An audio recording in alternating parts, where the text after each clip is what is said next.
Hey, fella nerds.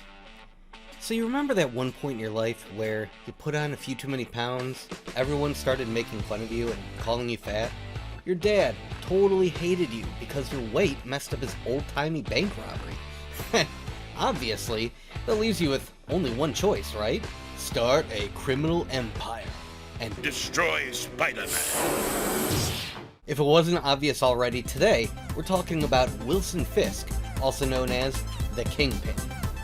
I'm Doug, and this is Not Your Status Quo's in Focus.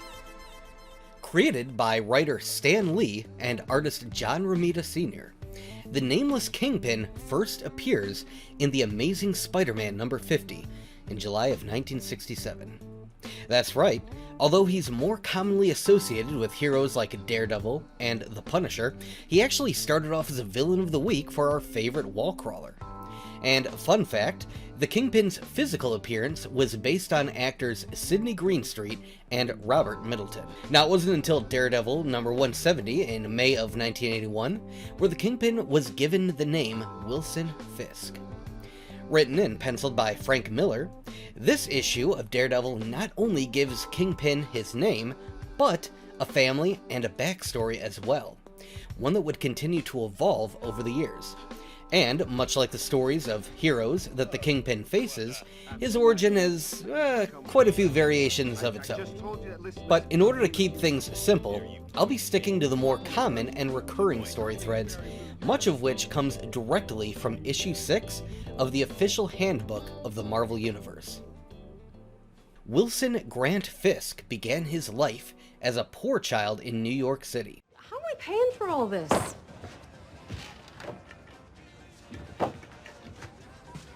Got it covered. I took a loan. A loan? What'd the bank make you put up? Screw the bank. Rigoletto floated me. Rigoletto? Very little is known about the Kingpin before he first took command of the East Coast mobs. He has described himself, however, as having been an unpopular, blubbery child who was bullied by his classmates due to his obesity. In both the Netflix Marvel series and the 90s Marvel animated universe, this bullying even extended to Wilson's father, who often would berate him for his weight. Your father? It occurs to me I know very little about your past. What was your father like? What is the best way to say it? I believe small-time hood sums it up, but my father wanted more out of life. You're my son. You should be a king, not some fat little pussy. I failed. Sometimes sacrifices must be made. Sorry, son, that's the way things are. Because of this, Fisk began training himself in physical combat, using his newfound strength to form a gang of his former tormentors that terrorized the surrounding neighborhoods. A version of the story can be found in the very excellent 2003 series Kingpin, which you guys should all check out. Fisk was determined to be the best in whatever he did, and he believed physical strength to be a major factor in building power in the underworld. He took control of and merged juvenile gangs who were used to run drugs for the mafia families, started a minor drug war, and even manipulated 2 mayoral candidates in an attempt to secure power and connections for himself. Now, it was around this time, or possibly instead of, depending on which version of the story that you go with, that Wilson was discovered by mob boss Don Rigoletto, who hired him as a bodyguard. Fisk worked his way up until he became Rigoletto's right-hand man, at which point he turned on his mentor, eliminating him and taking control of his men and business interests before expanding his new empire until he had become one of the most powerful figures in New York's criminal underworld, earning him the name Kingpin. While Fisk is often shown employing other criminals like Tombstone and, even in some storylines, forming the Sinister Six to fight Spider-Man, the Kingpin is not afraid to get his own hands dirty. He's blackmailed rivals, twisted the law, and killed anyone in his path.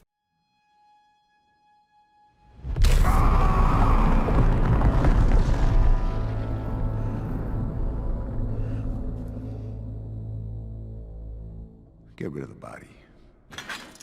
What was that? Kill that guy. He's fought Daredevil, Spider-Man, and others by himself, using his bare hands, proving time and time again just how strong he really is. To avoid public scrutiny of his criminal activities, Fisk cultivated an image of himself as a legitimate businessman and a kind-hearted philanthropist who made donations to charities. He eventually met and then married a woman named Vanessa, with whom he had a son named Richard. Vanessa had no idea that her husband was a criminal when they first married. And when she finally learned who he really was, she threatened to leave him if he did not give up his life of crime. Another threat, and then another. As long as you cling to your precious power. I've made up my mind. I'm leaving you. But Vanessa, I love you. I used to believe that. Now I see clearly. All you really love is being the Kingpin. The Kingpin of Crime. Now, while the Kingpin enjoyed a long tenure in his new position as leader of the criminal underworld, he also gained the attention of certain enemies like the Maggia International Criminal Organization and, of course, Hydra. The two groups ended up joining forces to attack Fisk's empire.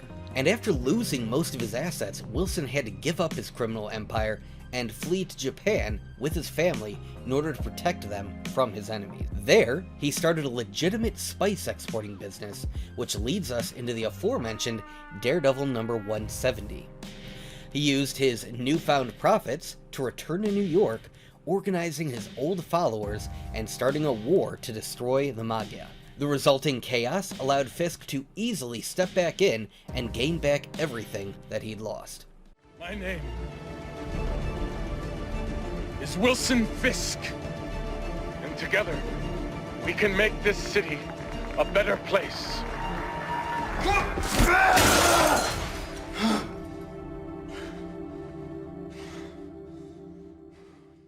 Being an intelligent businessman and always yearning for more power and more money, Wilson Fisk does not believe in a lot of the same ideals that many of Marvel's supervillains do. He does not want to destroy the world. He may want to rule it, but he certainly does not want to destroy it. Why would you help them? There is no profit to be made in the destruction of the planet. It is very bad for business. At this point in our InFocus episode, we talk about powers and abilities. And even though Wilson Fisk is technically a human, he's not quite a normal human. He's been known to have peak human strength. One of the things that Wilson Fisk hates more than anything is being called fat. I have waited for this for some time. What do you have in mind? A pie-eating contest? Approximately 2% of my body mass is fat. Allow me to show you what 350 pounds of muscle is capable of. He's composed of almost entirely muscle that's been developed to an enormous size, much like a sumo wrestler, and he possesses peak human strength with only around 9 pounds actually being fat. His vast bulk shields him from many forms of injury, either providing padding or causing penetration wounds to only strike him relatively superficially. He's also a master martial artist. Fisk has extraordinary skill in hand-to-hand combat, specializing in several martial arts, including sumo wrestling, judo, and hapkido. His fighting skills, strength, and agility make him a match for Spider-Man and Captain America in unarmed combat. Fisk was also capable of defeating 8 men from the finest martial arts schools in 17 seconds. I mentioned earlier that Wilson Fisk is a criminal genius and a highly skilled planner and organizer. He employs numerous henchmen, scientists, and even superhumans, almost all of whom are fiercely loyal to him due to either dedication, fear, or sometimes both. Wilson Fisk also has great willpower. He's been shown to be able to resist psychic attacks from people like Kilgrave. As a businessman who has traveled the world, Wilson Fisk is multilingual. He's fluent in English, Spanish, Mandarin, Japanese, and Russian, just to name a few. 从来没见过你不带救赎在身边。现在不是要放一人，要不是要伪装。 But with all of this going for him, I hear you asking, well, does he have any weaknesses? Well, yeah, like any human, he definitely does. First and foremost, his dedication to his wife and family. When his wife demands that he gives up crime, he generally does. In fact, at his wife's behest, Fisk permanently divested himself of his criminal empire. Before doing so, he did try to unsuccessfully kill Spider-Man one more time, but then after that, he stepped down as the Kingpin, swearing to never again return to crime. In some instances, his love for his family clouds all of his judgment. A good for instance is the World of the Spider-Verse movies. Wilson has lost his wife and son to a car accident, and he's willing to chance destroying the world with a portal just to be with them again. All we have to do is kill a couple of spiders, and the Collider will bring your family back. As many families as you want.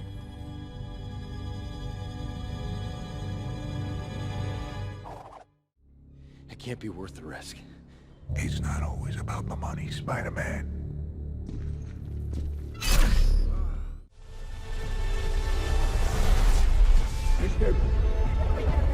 I've got genetic matches. Hold on. It's too risky. Shut up and turn it up. Being a man who gets most of his power through respect or fear, humiliating or humanizing Wilson Fisk can remind people that he is just a human. In the Back in Black storyline, after finding out that the Kingpin hired an assassin who shot Aunt May, Peter Parker beats the Kingpin within an inch of his life in front of a crowd of criminals at Rikers, and he tells him that if Aunt May dies, he will come back and he will kill him. The Kingpin has appeared throughout the Marvel Universe. I've mentioned several comics that he's appeared in, how he made his first appearance in Spider-Man, and how he gained a backstory in Daredevil. He's also appeared in animation and in live-action movies. The Kingpin's first live-action appearance was actually in the TV movie The Trial of the Incredible Hulk, where he's portrayed by John Rhys Davies. Gentlemen, it is with the greatest pleasure that I declare Daredevil officially dead.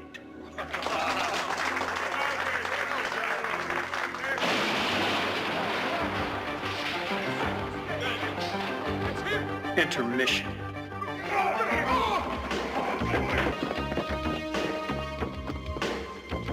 Your power is finished in this city, Fisk! Finished! The Kingpin next shows up in film in the 2003 movie Daredevil, played by the late Michael Clarke Duncan. Most recently, he shows up in Spider-Man Into the Spider-Verse, voiced by Liev Schreiber. In TV, he's mostly appeared in animated incarnations, such as the 1967 Spider-Man animated series, the 1979 Spider-Woman series, the 1981 Spider-Man animated series, and its follow-up, Spider-Man and His Amazing Friends. In 1994, Spider-Man the Animated Series, voiced by Roscoe Lee Brown. MTV's Spider-Man the New Animated Series, once again played by Michael Clarke Duncan. And of course, in the Netflix Daredevil series, played by Vincent D'Onofrio. Will we see this version of the Kingpin show up again? Well, as of December of 2021, Kevin Feige says so. Well, that's all we have for you today on the Kingpin. If you enjoyed this video and you found it informative, make sure you throw us a like. Subscribe to the channel if you're not already, and ring the bell to be notified of all of our future videos. Don't forget to comment down below, and we'll see you next time right here on Not Your Status Quo.